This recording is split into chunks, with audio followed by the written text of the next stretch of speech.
Pinapalibutan na raw tayo ng China, sabi ng AFP. Ito na kaya ang hudyat ng pananakop ng China sa West Philippine Sea?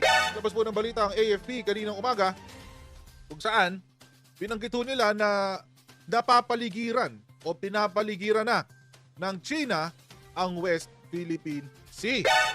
Nako, hindi magandang pangita ito mga kotsero. Ito ho yung balita. AFP bears concerning resurgence of China vessels in West Philippine Sea. Mga kotsero, pag nakarinig po kayo ng salitang concerning resurgence, sa Tagalog ay nakakabagabag na pagbabalik. Mukhang kailangan, galing po ito sa ating AFP Kaya kung nakarinig po kayo ng ganyan, mukhang kailangan kabahan na rin po tayong lahat. Dahil, hindi ho magandang pangita ito, hindi ho magandang balita ito. Ito po ang sinabi. Ayan, wait lang Ayan. The military has reported a concerning resurgence of Chinese swarming activity in Philippine waters with some 36 Chinese fishing vessels spotted in 3 land features alone in the past weeks. Ay, mga kotsero, delikado to. Mga kotsero, pag nakita nyo po itong salitang Chinese fishing vessels, huwag po kayong maniniwala na ito ay mga sibilyan. Ito po, mga kotsero, ang notorious na Chinese maritime militia. Ano po ibig sabihin yan? Ito po mga kotsero, technically ay mga sundalo. Sundalo po ito ng China na nasa loob ng isang nagkukunwari na fishing vessel. Hindi po magandang balita ito mga kotsero. In a statement yesterday, the Armed Forces of the Philippines, AFP's Westcom or Western Command, said aerial patrols on September 6 and 7 showed 23 Chinese fishing vessels in Rosul or Iroquis, Escoda, Sabina Shoal at Baragatan sa Nares Bank. Di talaga nagpapapigil. Di ho ba? Di ho talaga nagpapaawat. Di ho ba? Well, sila po ay lumalabag na po sa international law. International Maritime Law. Mga kotsero. At hindi na ho maganda ito. This is not good.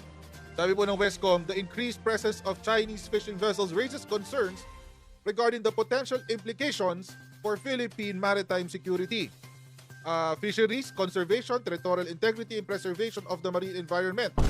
These activities have been a source of tension in the West Philippine Sea and have contributed instability to the region. Ayan, nagsalita na ng rektahan mga kotsero ang ating AFP. Nanggugulo kayo dyan. Huwag kayong magulo dyan, China. Kayo ang sanhi. Source of tension Kayo ang sanhi ng gulo dito sa West Philippine Sea. Sana po, pakinggan po tayo ng mga pro-China at or mga China sympathizers dito sa ating bansa. Kasi mukhang nagiging success ang propaganda ng China dito sa ating bansa. Nagwawagi po sila na paghatiin ang opinyon ng bawat Pilipino dito sa ating sa West Philippine Sea. Alam niyo po kasi mga kotsero, kapag divided po ang ating opinion dito, mas mahirap po sa ating gobyerno na gumalaw ng tama. Kasi merong mga tao o may mga taong kumbinsido na mali ang ginagawa ng gobyerno.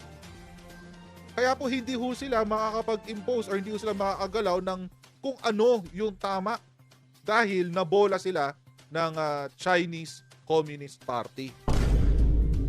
Wag ho tayong maniwala dun sa propaganda ng China.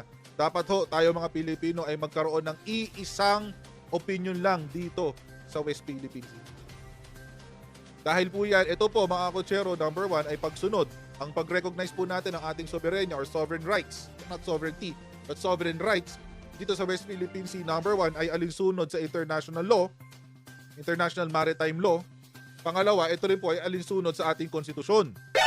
Kaya nga po, di ba, mayroong mga efforts ngayon si Senator Francis Tolentino na gumawa ng bagong mapa ng Pilipinas kung saan naka-outline na rin doon ang 200 nautical miles ng ating bansa. Kung saan dapat ay nire-recognize ng iba't ibang bansa yan. Huwag po tayong ma-distract. This has nothing to do with the Philippines and the international yung history ng Pilipinas sa US, history ng Pilipinas sa China. It has nothing to do with all of that. Ang usapan po dito mga kotsero ay dapat ang Pilipinas ang merong exclusive exclusive sovereign rights na i-exploit ang resources sa West Philippine Sea. At kaya po tayo hinaharangan dyan ng China ay dahil napakarami po kasing resources ang nandyan sa West Philippine Sea. Ang gusto ng China, suluhin lahat yon, number one. Pangalawa, ang gusto nila, gawing choke point ang South China Sea para sa ibang bansa. Ganun ho yan. But anyway, meron po sinabi si Secretary Gibo tungkol dyan, no? Expansionist policy ng China nagpaigting ng tensyon sa South China Sea or West Philippine Sea. I don't want to call it South China Sea anymore. I'll call it West Philippine Sea. Kasi ayaw nating sundan yung yung narrative ng China dito. It's not South China Sea, it's West Philippine. Mga po yung sinabi ni Secretary Gibo dito. Kasi ang lagi sinasabi ng China, kaya lang daw tayo nakikipag-alyansa sa Amerika ay dahil tayo daw ay tuta number 1 ng Amerika. At gusto lang daw ng Amerika na pigilan ang pag-expand ng China. Ba't kayo mag-expand, China? Who the heck died and gave you authority to expand your borders? Sinong namatay at nagsabi na dapat ang China ay magdagdag pa ng teritoryo? Walang ganun. Walang ganun. Basahin natin itong komento ni Secretary Gibo. This is from a different event. Ito yata sa confirmation hearing niya. Ang sinabi, ito ang naging tugon ni Defense Chief Gilberto Teodoro o Gibo Teodoro nang hinga ng komento sa naging pahayag ni Senator Robin Padilla na ang presensya ng Estados Unidos sa Pilipinas ang dahilan ng tumitinding tensyon sa riyon. Ang sabi, in terms of the Philippines, I respectfully disagree. It is the expansionist policy of China that is actually escalating tensions not only between us but with Vietnam and other actors. And their 10-dash line is actually the best proof that they want to escalate tensions within the area because now even Brunei is affected and India is affected and Nepal is affected. Uy, ibig natin sabihin dyan, mga kotsero. Sinabi po kanina ni Secretary Gibo na yung expansionist expansionist policy na, and by the way mga kotsero, being a communist country, ito dahil komunista po kasi ang China, ganun po talaga ang prinsipyo nila, expansionist po talaga. Wag na ho tayo lumayo tulad ng CPP-NPA natin dito. Di ba kaya hanggang ngayon hindi sila natigil? Kasi gusto nila sila ang mag-control sa buong bansa. Expansionist po talaga ang komunismo. At ang China po ngayon, kahit sabihin pa nilang People's Republic sila, they're actually not. They're a communist state. So, it's really interesting no na may mga tao din sa Pilipinas na sinasabi buwagin na ang CPP, NPA, NDF pero todo suporta sa communist China. That's so weird.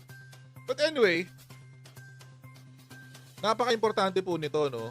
At tulad nga po ng sinabi ni Secretary Gibo, napakahirap po kasi natin na kailangan talaga mag-improve po tayo ng ating maritime security. Kaya mga kotsero, it is a welcome development na kanina rin, mga kotsero. Meron pong dumating na Canadian frigate dito po sa Pilipinas. Bakit? Kasi po, si Canada gusto na ring makisama dito sa hindi naman gulo. Meron akong ang Canada ay gusto nang makisama sa gulo dito sa Pilipinas. Sabi ng Canada. The augmented physical presence of the RCN here is a multi-million-dollar commitment. One of these vessels cost approximately $1.5 billion and the fact that we'll have 2 naval frigates here deployed full-time is an illustrative demonstration of the significance of Canada's commitment. It is a significant stance and posture that the government is proud to implement.